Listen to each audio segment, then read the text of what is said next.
Hi, welcome to Facebook Live. I'm Laura from Belville Community Garden. I'm just going to wait just for a couple of minutes maybe and let you have a nice look at what's going on the Clyde just at the moment, just while we wait for some people to come. Because I don't want to be Norma No Mates just broadcasting to myself. It will be good to see you all watching. Hi Gail.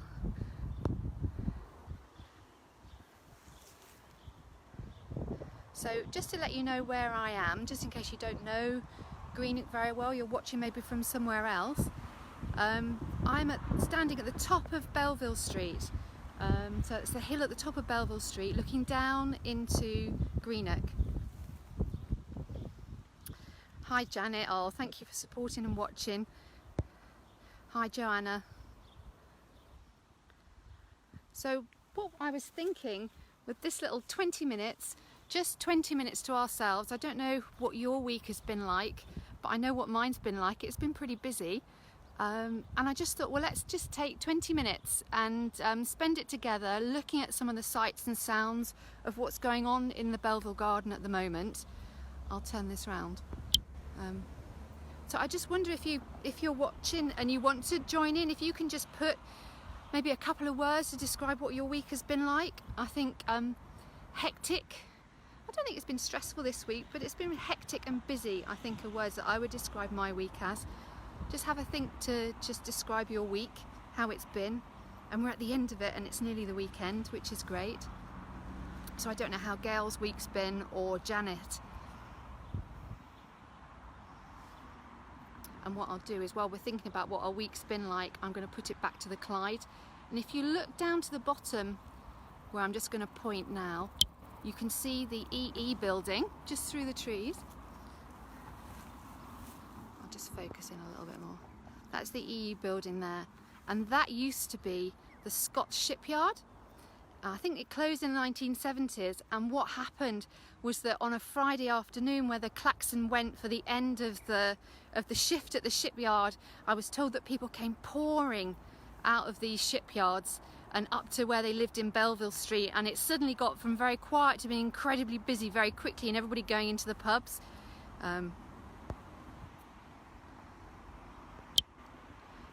So I've heard from Gillian, she says her week's been really busy and eventful and exciting. Well, that's good to have an exciting week. There's some momentous things happening here at the moment in Greenock and Inverclyde. It is exciting. So the sun's shining here, and we've had a little think about what our week's been like, and I think maybe what should we do? Should we put those thoughts and just like leave them to one side? Because sometimes, I don't know about you, but my head is always so busy and full of thoughts. I know your brain's always thinking all the time, but my head is sometimes spinning with loads of different things going on. And I just think if we just take those in a ball, like almost in our hands, and just leave them aside, and we'll concentrate on the sights and the sounds and the smells that I'll try and describe to you of what's going on in Belville. First of all, I suppose when I'm doing a bit of, it's not meditation really, because I'm no meditation teacher, but when I'm doing a bit of sort of mindfulness thinking, sometimes I like to think about what my body's telling me at the moment. I've got a really sore shoulder, and my body's really this shoulder is really talking to me at the moment. So in order to be able to experience everything that's going on with the sights and the smells of Belville, I'd like this shoulder to stop talking to me. So I'm just gonna, hope you don't mind, I'm gonna just go stretch out my shoulder a bit. And sometimes what I do is just I put my hand round and follow, you can see, I follow my my hand with my eyes, and then bring it back to the centre of my chest just to stretch it out a bit. I don't know if you've got any part of your body that's like talking to you at the moment. So we put our thoughts aside and think about your body. Is your shoulder or your neck twitching a bit? You just sort of take time to stretch it out. Stretch it out a bit, that's it. Just so that you can concentrate on what we're doing here, and your body stops talking to you. And I suppose, am I breathing? Where's your breathing? My breathing is right up at the top of my throat, and in my top of my chest, because I'm talking to you live here. And I don't know, are you breathing? Is it quite shallow? Can you take a few breaths just to slow down for the end of this week? So sometimes if you breathe in and you breathe sort of out through your stomach, should we try a few of those? I'm trying to like ground myself a bit really, so that I can experience what's going on here and my mind just stops whirring. So I breathe in through my nose and I breathe out through my stomach. And I'm just doing that again. I don't know, did that work for anybody? I'm going to have to do it another time. It feels a bit better. It feels like I'm actually breathing now rather than sort of just my breath is all up in the top of my chest. I'll try it one more time. No, that feels better.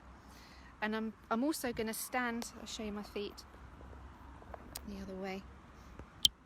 That's it.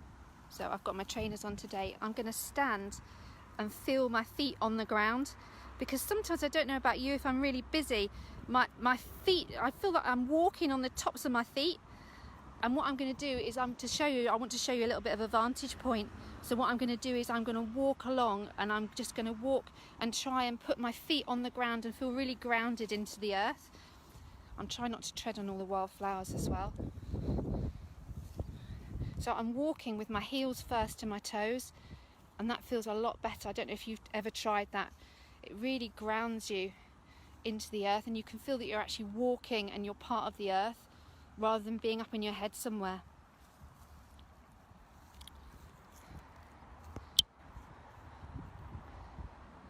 So I'm feeling a bit calmer now. I'm not used to doing live, so thank you for bearing with me, particularly with my standards of camera work. I'm just going to have a little look at what I'm going to see in the gardens at the moment. So this top garden is our Biodiversity Garden. And the aim with this garden is to have all different sorts of habitats for all different sorts of creatures. So I'm just looking now at what I can see.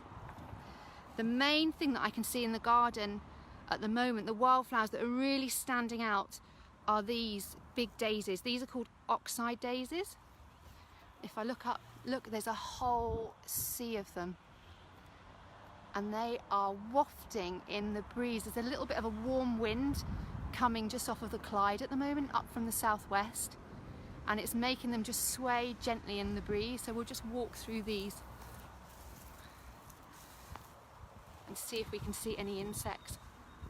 These daisies are fantastic for bees and other pollinators, because you may think they're just one flower, but actually they are hundreds of different flowers all together. So in the yellow, you can see there, in the yellow part of the flower head there, where they are actually all individual flowers. I don't know if you ever knew that. Thank you so much for people like Jenny to putting other ways that you can just ground yourself and calm yourself down just at the end of the day. I hope you might be enjoying your lunch as well, and you just have a little 20 minutes of calm together.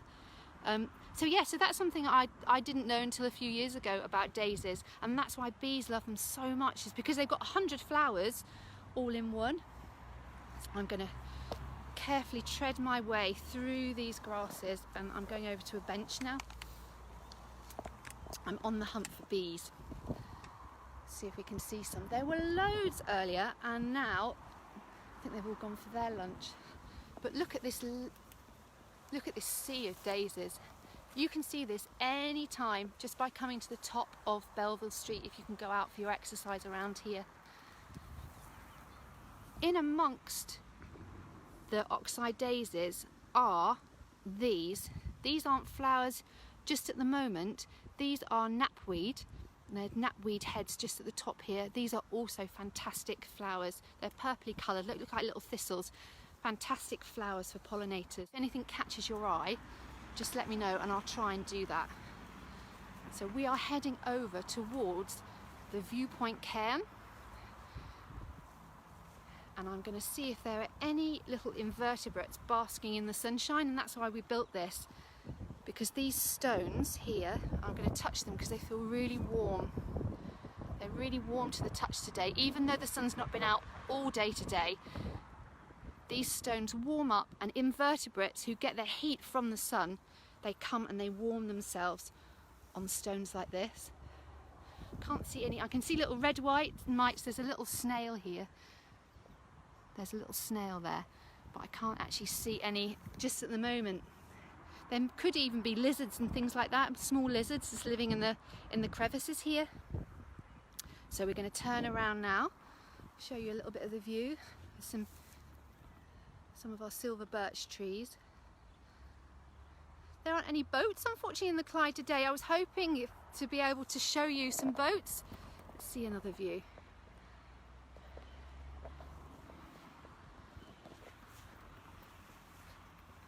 There's a great website that you can look at called Ship AIS, and it tells you what ships are on the Clyde. So let's walk through this meadow again.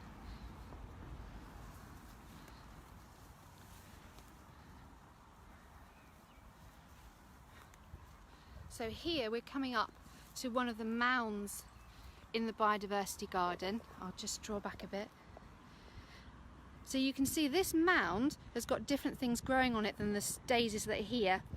It's full of buttercups. We used different soil to make these mounds, and we made 7 mounds for each of the high flats that were on this or near this site.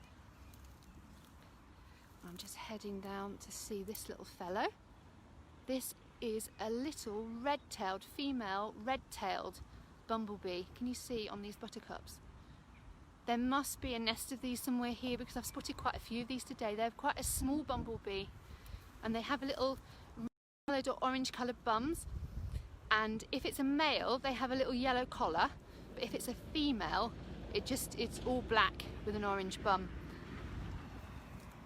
Well, at least I've spotted some wildlife. I was getting a bit concerned that all the bees had suddenly disappeared. There were hundreds out earlier today.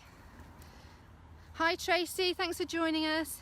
Hi Ruth, I know you're one of our keen Facebook friends, thank you for joining us.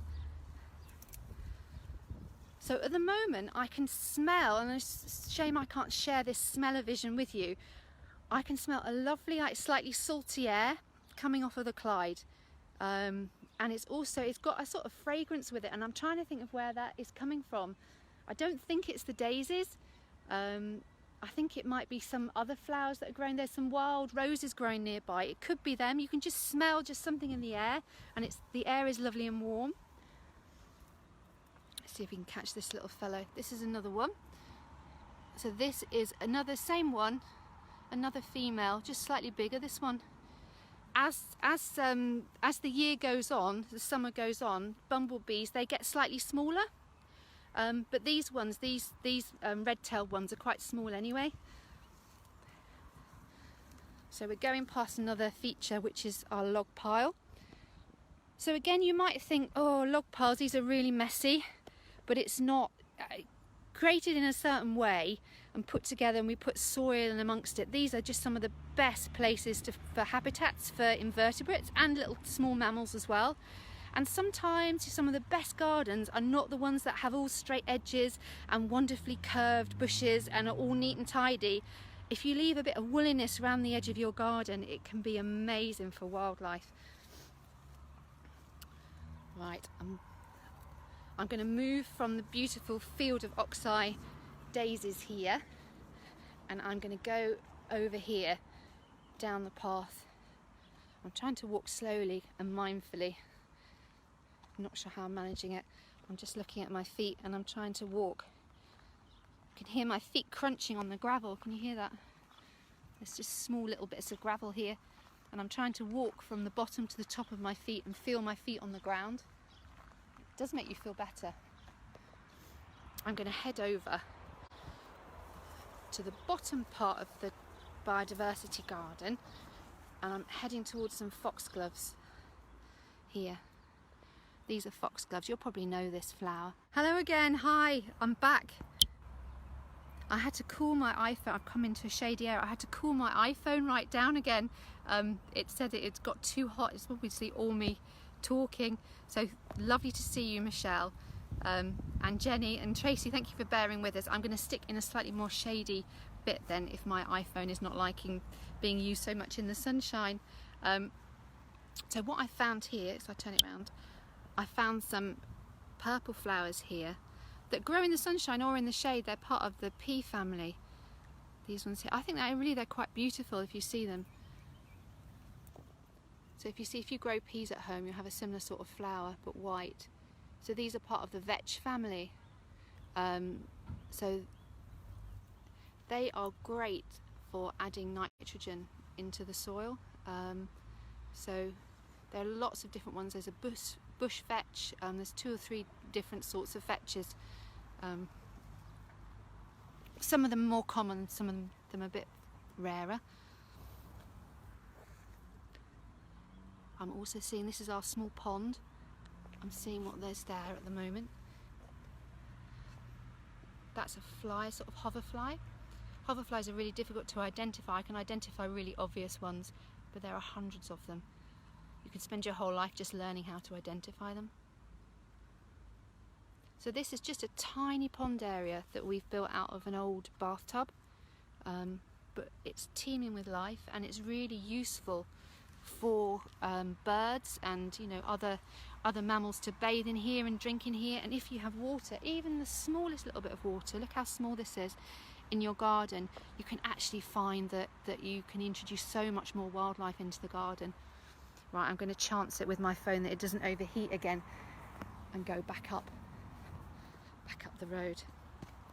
What I'm going to do now is I'm going back up the road. I'm trying to walk slowly and mindfully, and I'm going to show you what people are growing in the raised beds at Belville. So here are our raised beds. We've got over 20 raised beds, and they're just waiting for you to come and garden at Belville. So you can take one of these, fully socially distanced, and I'll just show you a little bit of what people are growing. So this is bed number 1, and this is a horseradish plant. So the horseradish, you know, the hot horseradish you have with your roast beef dinner. So this is it growing, and it's the root below that you just harvest and grate. What else are they growing in this bed? Let's have a look. I'm putting my hand on the soil and it feels really warm. It's lovely this time of year when the soil warms up and you can almost plant anything in it and it'll grow. That's the danger with planting things out too early when the soil is all wet and cold, and you can kill things off sometimes in the early March if you're just a bit too keen and plant out too early. Here we've got different types of lettuce growing. Lettuce is so easy to grow. Grows on only small bits of soil. And here are some peas growing. So do you remember I just saw some of that vetch plant when I was having to hide in the undergrowth because my phone had got too hot. So that's a pea, and that's the similar sort of flower, the pea family flower. So these are growing fantastically, so they'll start cropping really soon. And there's nothing like fresh peas and taking the peas out of the pod. I used to do that as a young girl. I don't know if anyone did as well. Hi Rona, hi Lucy, nice to see you. So this one is a little bit wilder. Some of the beds are a little bit wild because unfortunately some people can't get to look after them. We're trying our best. These leaves, I don't know if anyone recognises these are potato leaves. So these will be a brilliant crop of potatoes. And if you want to grow with kids, one of the best ways of starting off is potatoes, because you can just grow them in an old polythene bag and you get a crop, and it's like hunting for jewels, particularly if they're like red potatoes. What's growing here? Let's have a little look. This is actual weed, although I hate to call anything weeds really, because they're just plants growing in the wrong place, aren't they? So this is called fat hen, and it used to be used in olden times as like a spinach, so you can eat it, although most people just like to rip it up as a weed nowadays. Here's some cabbages. I love the feel of cabbage leaves. They're really thick leaves, and they've often got that sort of glossy sheen to them, and they feel slightly sort of I don't know, they're not smooth to the touch. They've got a real sort of like rubberized feel to them. This here, I wish you could have like a smell and taste division. This here is coriander. So it doesn't look like coriander that you buy in the shops because it's what they call bolted. So it used to grow like this. That's like the coriander that you'd see in the shops, isn't it, with those leaves? And as it's got hotter, it's grown and grown, and it's what they call bolted. And so it's going to have leaves at flowers at the top there. Look, there's some coming just there. Just get those there. Yeah, there are some some flowers come in there, and they will actually turn into seeds. So I don't know if you ever bought dried coriander seeds from the shops. So it doesn't matter if things bolt, you know, coriander doesn't last very long. As soon as it gets hot, it likes to flower, but that doesn't matter. And also anything that's flowers is obviously food for the bees. Jenny said she didn't realise that there was a pond, so even Jenny, who's been around this site so many times, has found out something new. That's really pleasing. Right, I'm just wandering up here. What I'd like to do is wander on a wee bit, and because there's a most amazing view that I'd like to end with, because I love showing people this view. It's just the best. So I'm just going to wander here in a slightly quicker way, but still trying to walk mindfully. How are you feeling anyway? Is everybody ready for the weekend? Has that helped a bit? Does people feel just slightly more chilled out and relaxed? And have you managed to put your thoughts to one side just for a little bit? Here we go. I've seen a butterfly.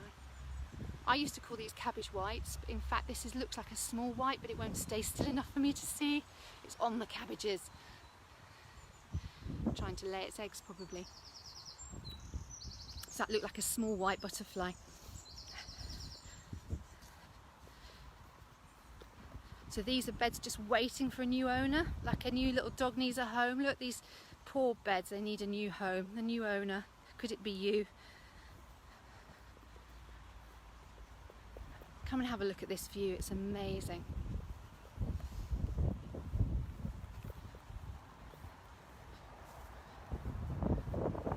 Look at this. On a day like this, who couldn't love this view? I'll try and steady my camera work. Have a look. So I'm looking over the River Clyde, where all the shipyards used to be, over towards the hills, over towards Ben Lomond, I think, and across in the distance there, across in the distance is Helensburgh. And I wish you all could come to Belville and see this view. Thank you so much for sharing 20 minutes with me this lunchtime. I'm sorry we had to go for a while with technical problems, but hopefully if you found it useful, if you enjoyed it, please say, because I really don't mind, you know, every couple of Fridays coming up here and seeing what we can see. All right, take care everybody. Have a fantastic weekend. Take care. Bye.